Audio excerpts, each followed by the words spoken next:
Bismillahirrahmanirrahim. Assalamualaikum warahmatullahi wabarakatuh. Alhamdulillah wassalatu wassalamu ala Rasulillah wa ala alihi wa sahbihi wa mawalah wa la hawla wa la quwata illa billahi wa ba'du. Qala Allahu azza wa jalla: Ya ayyuhalladzina amanu taqullaha haqqa tuqatih wa la tamutunna illa wa antum muslimun. Wa qala sallallahu alaihi wasallam: Man salaka tariqan yaltamisu fihi ilma sahhalallahu bihi tariqan ilal jannah. Ma'asyiral muslimin yang dimuliakan Allah Subhanahu wa taala. Alhamdulillah, di malam hari ini kembali Allah Subhanahu wa taala pertemukan kita di Masjid Jabal Uhud. Dan kajian di malam hari ini kita akan membahas tentang dua wanita atau dua sepasang laki-laki dan perempuan di zaman Nabi sallallahu alaihi wasallam yang melakukan dosa dari dosa-dosa besar, berzina. Tetapi ending keduanya Allah Subhanahu wa taala masukkan ke dalam surga atas lisan Nabi sallallahu alaihi wa ala alihi wasallam. Bagaimana kisahnya? Dan siapa dua manusia ini? Kenapa kemudian keduanya berzina tetapi ujung-ujungnya dimasukkan ke dalam surga? Dan apa faedah-faedah dari kisah yang akan saya kisahkan di malam hari ini? Nabi SAW sampai-sampai mengatakan, Laqad tabat taubatan Lau qusimat ala sab'ina min ahlil madinati lawasi'athum.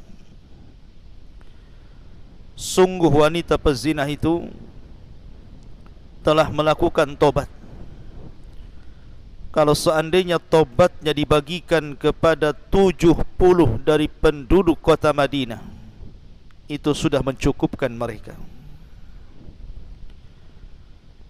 Maka dari sini menunjukkan bahwa wanita pezina ini dimasukkan oleh Allah Subhanahu wa taala ke dalam surga karena Allah terima taubatnya.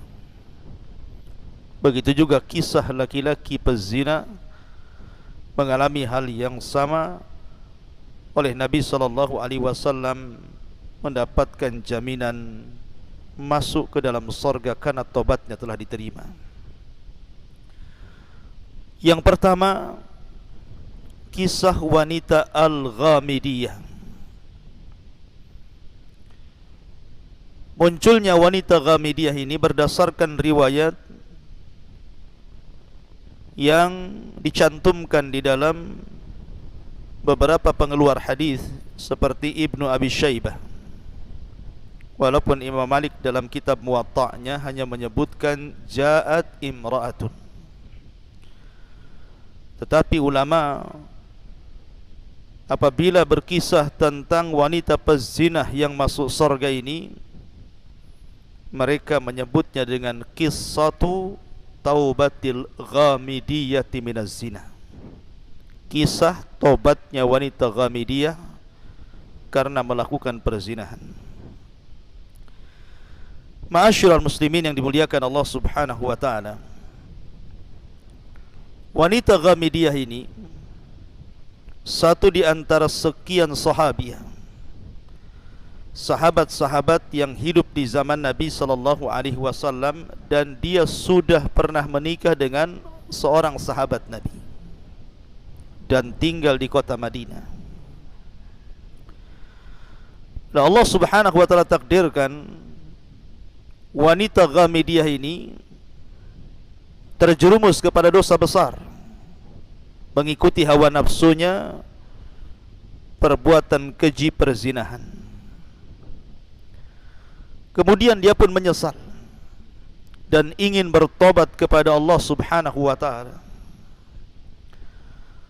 Akhirnya wanita ini berkeinginan untuk datang kepada Nabi sallallahu alaihi wasallam dan ingin dirajam. Ketika Nabi sallallahu alaihi wasallam duduk-duduk di Masjid Nabawi, dan di situ penuh dengan para sahabat Rasul dari kalangan Muhajirin dan Ansar dan para pembesar sahabat, tiba-tiba kemudian wanita ini datang menemui Nabi sallallahu alaihi wasallam. Kemudian wanita ini mengatakan, "Ya Rasulullah, asabtu haddan fatahirni." Rasul, sungguh aku terjerumus kepada dosa yang ada hukumannya di dunia, had. Dalam riwayat, zanaitu fatahirni, aku berzinah, bersihkan aku. Maka Nabi SAW tiba-tiba berubah wajahnya. Fahmarra wajhun Nabi SAW hatta kada yaqturu daman.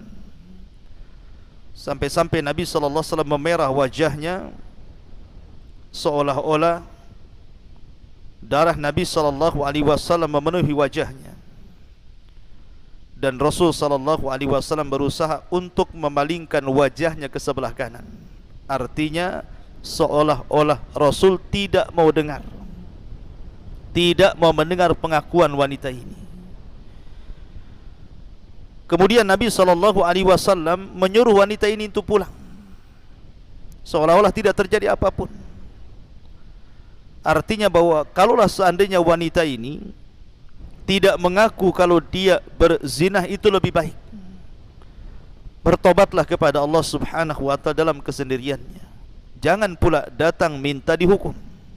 Itu maunya Nabi SAW. Tetapi wanita ini bukan wanita biasa. Ini wanita merdeka, wanita beriman, wanita yang kuat ketakwaannya kepada Allah Subhanahu wa ta'ala dalam hatinya.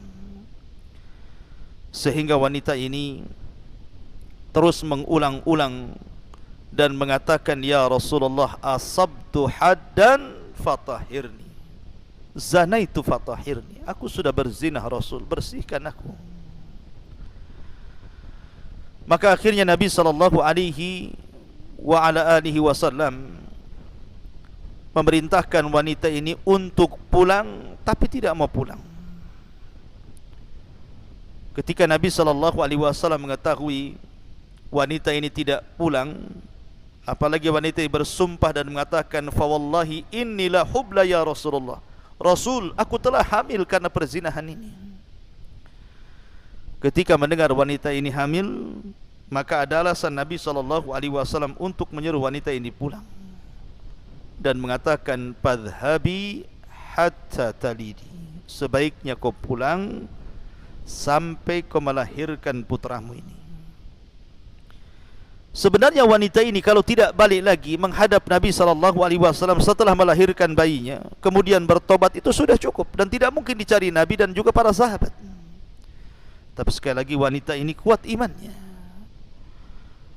Maka ketika betul-betul sudah melahirkan, dibawanya wanita ini bayi tersebut dalam gendongannya, kemudian menghadap Nabi SAW dan mengatakan, "Rasul, aku sudah melahirkan bayinya. Lihat bayinya. Aku sekarang ingin bertobat. Tolong rajam diriku." Maka Nabi SAW kedua kalinya mengatakan, "Idhabi fardi'ihi hatta taftimihi." Sebaiknya kau pulang besarkan dulu bayimu. Kalau engkau dirajam kemudian mati, siapa yang akan merawat bayimu? Siapa yang akan menyusui bayimu?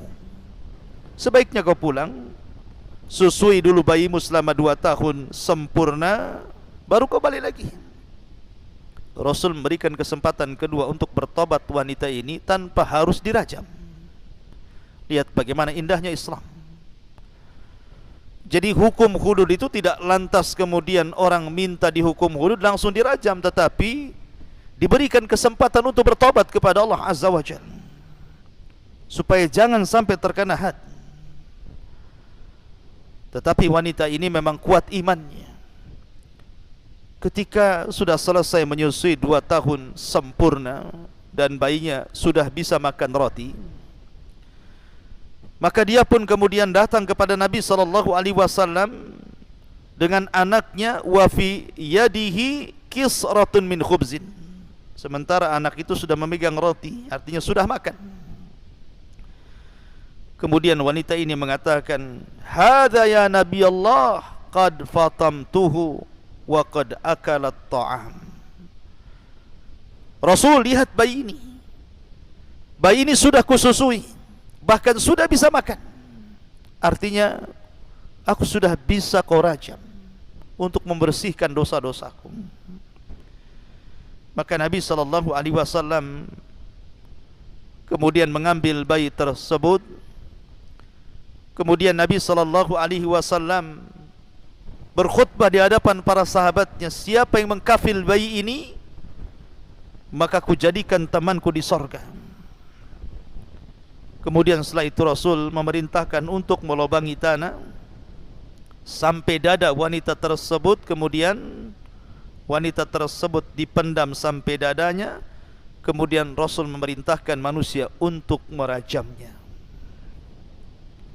Maka terjadilah perajaman, hukuman zina wanita Ghamidiyah ini. Akhirnya kemudian para sahabat pun banyak yang melempar batu. Salah satu sahabat yang ikut terlibat dalam perajaman ini adalah Khalid ibn Walid. Dia melempar dengan batu persis mengenai kepalanya. Tiba-tiba darah dari kepala itu memuncrat dan terkena wajah Khalid. Khalid pun emosi, fasabbah, dia pun mencaci wanita itu. Tetapi cacian itu sampai ke telinga Nabi SAW. Maka Nabi SAW mengatakan, "Mahlan ya Khalid, mahlan ya Khalid." Pelan-pelan wahai Khalid, jangan seperti itu, jangan kau maki dia. "Fa walladhi nafsi biyadi, laqad tabat taubatan law tabaha sahibu maqsin la ghufira lah." Wahai Khalid, demi yang jiwaku berada di tangannya, sungguh wanita itu telah melakukan tobat yang kalau seandainya dilakukan oleh pemungut pajak, sungguh Allah akan mengampuni dosanya. Dalam riwayat, laqad tabat taubatan law qusimat ala sab'ina min ahlil madinati lawasi'athum. Sungguh wanita itu telah bertobat yang kalau tobatnya dibagi-bagi kepada 70 manusia, 70 orang dari penduduk Madinah, itu sudah mencukupkan bagi mereka. Sebagaimana riwayat Muslim. Lihat, ma'asyiral muslimin yang dimuliakan Allah Azza wa Jalla, adakah wanita seafdal wanita ini? Justru maksiatnya, zinahnya mengantarkan dia menjadi wanita mulia karena keikhlasan tobatnya. Wallahu yuhibbu tawwabina wa yuhibbul mutatahhirin. Karena Allah suka dengan orang yang bertobat, dan tidaklah orang bertobat kecuali setelah melaksanakan maksiat. Ma'asyiral muslimin yang dimuliakan Allah Subhanahu wa taala, ini kisah wanita Ghamidiyah. Kemudian di sana ada kisah laki-laki dari kabilah Aslam, namanya Ma'iz ibn Malik al-Aslami radhiyallahu an. Ma'iz ibn Malik al-Aslami radhiyallahu an. Dan Malik ini, ma'asyiral muslimin yang dimuliakan Allah Subhanahu wa taala, dia seorang anak yatim yang diambil dan diasuh oleh seorang sahabat namanya Hazzal ibn Nu'aim. Hazzal ibn Nu'aim. Lalu Allah takdirkan Ma'iz ibn Malik al-Aslami ini berzinah dengan seorang budak wanita. Berzinah dengan seorang budak wanita. Akhirnya dia pun mengaku kepada ayah angkatnya Hazzal ibn Nu'aim radhiyallahu anhu. Tentu Hazzal seorang sahabat Nabi. Man ra'a minkum munkaran falyughayyir biyadi. Siapapun yang melihat sebuah kemungkaran tentu akan merubah dengan tangannya, dengan kekuasaannya, karena dia ayahnya, ayah angkatnya yang merawat Ma'iz ibn Malik seorang yatim ini. Maka dia pun meminta kepada Ma'iz ibn Malik untuk datang kepada Nabi SAW dan mengadukan perkaranya. Karena Ma'iz ini juga sudah menikah, artinya dia muhsan dan dirajam hukumannya. Maka datanglah Hazzal kepada Nabi SAW bahwa Ma'iz ibn Malik yang telah berzinah dengan jariyah, dengan budak wanita, dan melaporkannya. Maka datanglah kepada Nabi SAW sementara Rasul berada di masjid. Kemudian mengatakan, ya Rasulullah, inni zanaitu. Kata Ma'iz, Rasul, aku telah berzina. Aku telah berzina.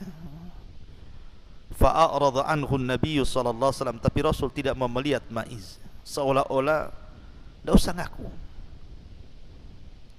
Tapi Ma'iz berteriak lagi, ya Rasulullah, inni zanaitu. Rasul, aku telah berzina. Sampai 3 kali Rasul tidak mau melihat Ma'iz. Sampai Rasul mengatakan, waihaka, irji fastaghfirillah wa tub ilaihi. Celaka engkau wahai Ma'iz, pulang kau, pulang sana, mintalah ampun kepada Allah Azza wa Jalla, bertobat kepada Allah.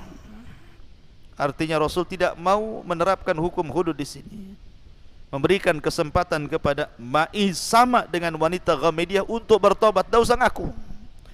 Karena pengakuan dalam Islam itu sekuat-kuat dalil, tidak perlu saksi kalau sudah ngaku. Akhirnya kemudian, karena dia terus mengatakan, tahhirni ya Rasulullah, faqad zanaitu, bersihkan aku wahai Rasul, aku sudah berzina. Maka Abu Bakar mengatakan, yang ketika itu hadir di majelis itu, lau aqarrat Rabi'atu la rajamaka Rasulullah sallallahu alaihi wasallam. Ma'iz, cukup 3 kali. Kalau keempat kalinya kau mengatakan zanaitu fatahhirni, Rasul akan merajam kamu. Tetapi Ma'iz tidak peduli dengan ucapan Abu Bakar, enggak peduli dia. Maka dia pun mengatakan, ya Rasulullah, zanaitu fatahhirni. Rasul, aku sudah berzinah, bersihkan aku. Ini sudah 4 kali dia ngomong seperti itu.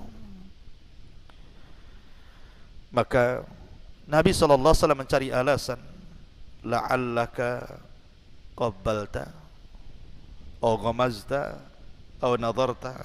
Ma'iz, jangan-jangan kau hanya mencium saja, tidak berzina.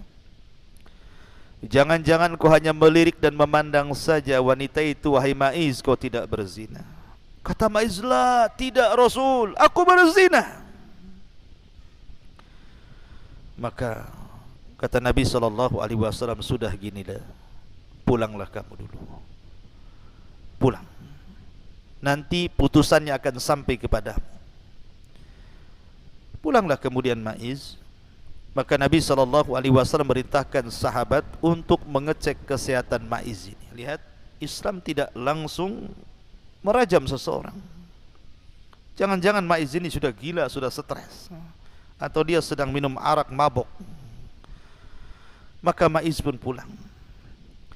Kemudian Rasul memerintahkan seorang sahabat, tolong cek Maiz, teliti dia sedang mabok kah, dia gila kah, dia punya penyakit jiwa kah, lihat. Akhirnya setelah diteliti para sahabat, diintai, rupanya Maiz tidak sedang mabok, tidak sedang gila, tidak punya penyakit jiwa, sehat-sehat saja.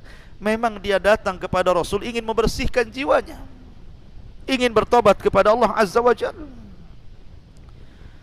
Akhirnya kemudian setelah itu Maiz datang kepada Nabi SAW kembali dan mengatakan, gimana Rasul? Layakkah aku diberikan hukuman? Maka akhirnya kemudian Maiz pun dirajam oleh Nabi SAW dan para sahabatnya. Dibuatkan lubang sedada, kemudian diletakkan di lubang tersebut satu dada, kemudian dipendam. Mulailah para sahabat Nabi SAW melempari Maiz dengan batu. Maka ketika itu, kalau tidak salah, Umar bin Khattab radhiyallahu an sempat memaki Maiz ini. Tetapi Nabi SAW mengatakan, "Fawalladhi nafsi biyadi, innahul an lafi anharil jannati yang ghamisu fiha." Jangan kau celah.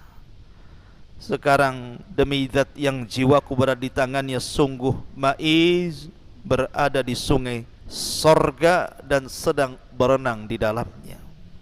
Dalam riwayat, laqad taba taubatan law kusimat bainal ummati lawasi'atuhum. Sungguh Maiz telah bertobat yang kalau dibagi-bagikan kepada umat ini cukup tobatnya Maiz kepada mereka. Subhanallah.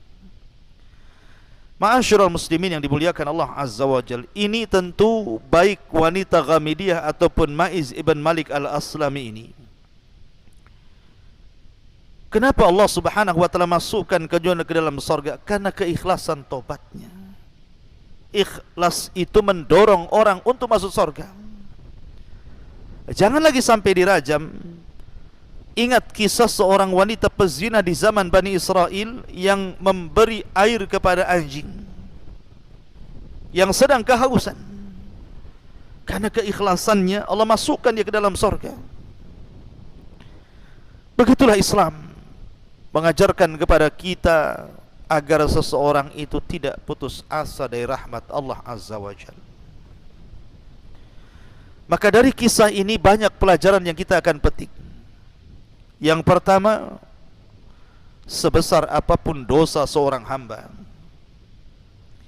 kalau seandainya dia datang menghadap Allah Subhanahu wa taala untuk bertobat, maka rahmat Allah jauh lebih luas dibandingkan murkanya.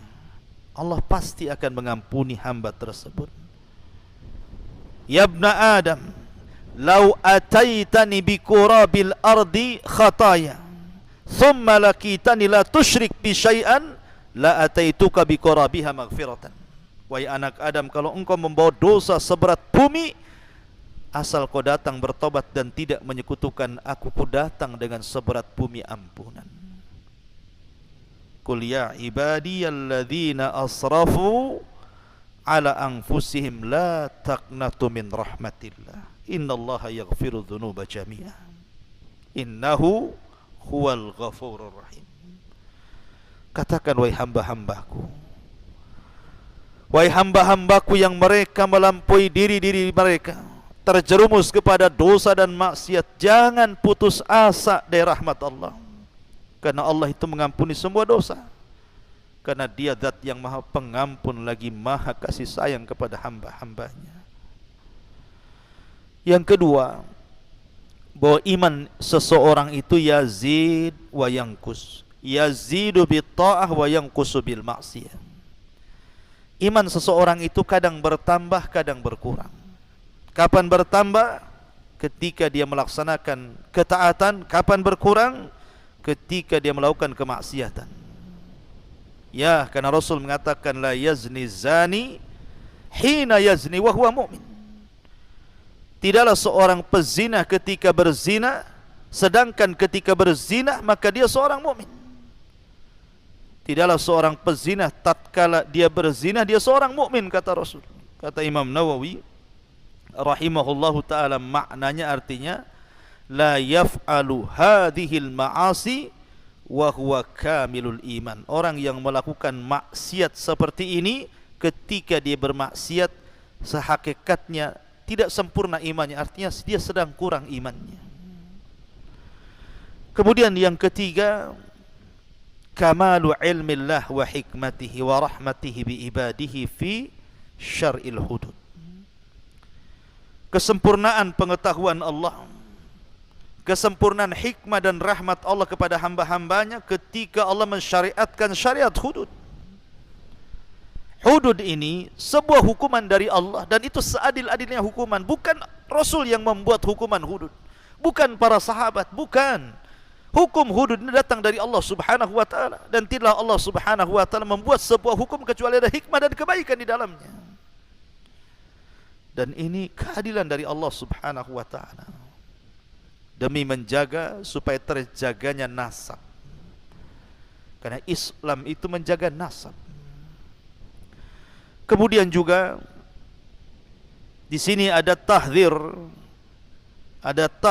yang keempat, asyadid, yang sangat kuat, peringatan yang sangat kuat agar seseorang itu jangan terjerumus kepada dosa zina. Allah mengatakan wala taqrabuz zina innahu kana fahisyatan wa sa'a sabila. Jangan dekat-dekat zina, dekat pun jangan, apalagi berzina, karena itu sebuah keburukan dan seburuk-buruk jalan.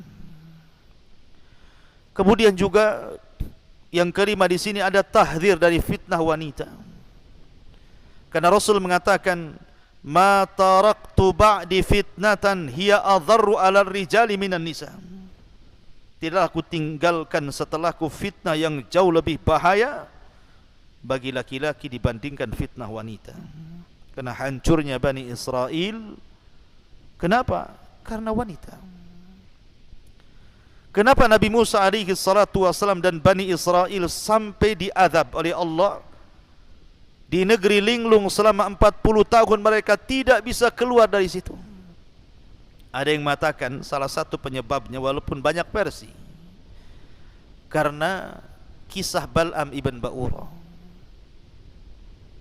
Ada yang mengatakan azabnya bukan diletakkan di negeri linglung, tetapi disebarnya penyakit taun, penyakit yang mematikan. Itu disebabkan karena kisah Bal'am ibn Ba'urah. Ketika dia tidak bisa mendoakan kecelakaan kepada Musa dan Bani Israel, dia mengutus wanita-wanita untuk menggoda, akhirnya melakukan perzinahan dengan orang pilihan Nabi Musa. Terjadilah azab. Itulah fitnah wanita. Ma'asyiral muslimin yang dimuliakan Allah Azza wa Jalla, dari sinilah maka ada adab-adab yang diajarkan kepada kita dalam Islam untuk menghindari fitnah ini, baik anda laki-laki atau perempuan. Seperti kenapa Islam memerintahkan wanita untuk tinggal di rumah dan tidak keluar dengan tabarrujal jahiliyah, bertabarruj, berdandan seperti dandan jahiliyah. Itu demi supaya mencegah adanya perzinahan. Atau Islam mengajarkan kenapa wanita harus keluar dengan mahramnya, masafatas safar, jarak safar. Ini demi terjaganya wanita itu kehormatannya dan tidak mengundang perzinahan.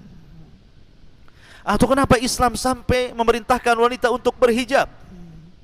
Ya, karena Allah yang mengatakan, ya ayyuhan nabi qul li azwajika wa banatika wa nisa'il mu'minin yudnina 'alaihinna min jalabibihin dzalika adna an yu'rafna fala yu'dzaina wa kana Allah ghafurur rahim. Wahai Nabi, katakan kepada istri-istrimu, anak wanitamu, wanita-wanita muslimin, hendaklah mereka melemparkan jilbab mereka, karena itu lebih mudah dikenali dan tidak mudah diganggu.